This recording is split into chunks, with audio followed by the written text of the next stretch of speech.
Jansangram news, बातमीची सत्यता हीच आमची ओळख। हक्कासाठी संघटित लढा। वर्ध्यात आझाद क्रांती कर्मचारी संघटनेचे दमदार उद्घाटन। संभाजी ब्रिगेड प्रणित गो संवर्धन गोरज भंडार आझाद क्रांती कर्मचारी संघटनेचे उद्घाटन व फलकाचं अनावरण प्रदेश संघटक इंजिनियर तुषार उमाळे यांच्या हस्ते मोठ्या उत्साहात करण्यात आले। या कार्यक्रमाला संभाजी ब्रिगेडचे पदाधिकारी, कार्यकर्ते तसेच गो संवर्धन गोरज भंडारचे कर्मचारी मोठ्या संख्येने उपस्थित होते। गो संवर्धन गोरज भंडार येथील कर्मचाऱ्यांना संघटित व्यासपीठ उपलब्ध व्हावं आणि त्यांच्या हक्कासाठी शिस्तबद्ध व कायदेशीर मार्गाने लढा देता यावा या उद्देशाने आझाद क्रांती कर्मचारी संघटना स्थापन करण्यात आली। उद्घाटनाच्या वेळी संघटनेच्या फलकाचे अनावरण करून अधिकृत कार्याची सुरुवात करण्यात आली आहे।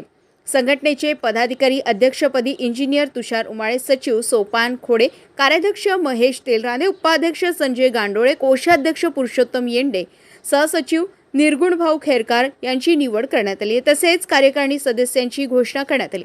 या कार्यक्रमाला संभाजी ब्रिगेड वर्धा जिल्हाध्यक्ष अशोक वेले, जिल्हा सचिव अनुप उघडे, जिल्हा उपाध्यक्ष प्रवीण ढाले तसेच विविध मान्यवर उपस्थित होते। उद्घाटन प्रसंगी बोलताना इंजिनियर तुषार उमाळे यांनी संघटनेचे कार्य लोकशाही आणि कायदेशीर मार्गाने चालवण्याचा निर्धार व्यक्त केला। व्यवस्थापनासोबत सकारात्मक संवाद साधून प्रश्न सोडवण्यावर भर दिला जाईल, मात्र गरज पडल्यास तीव्र आंदोलन उभारण्याचा इशारा दिलाय। रविराज गुमे, जनसंग्राम न्यूज, वर्धा।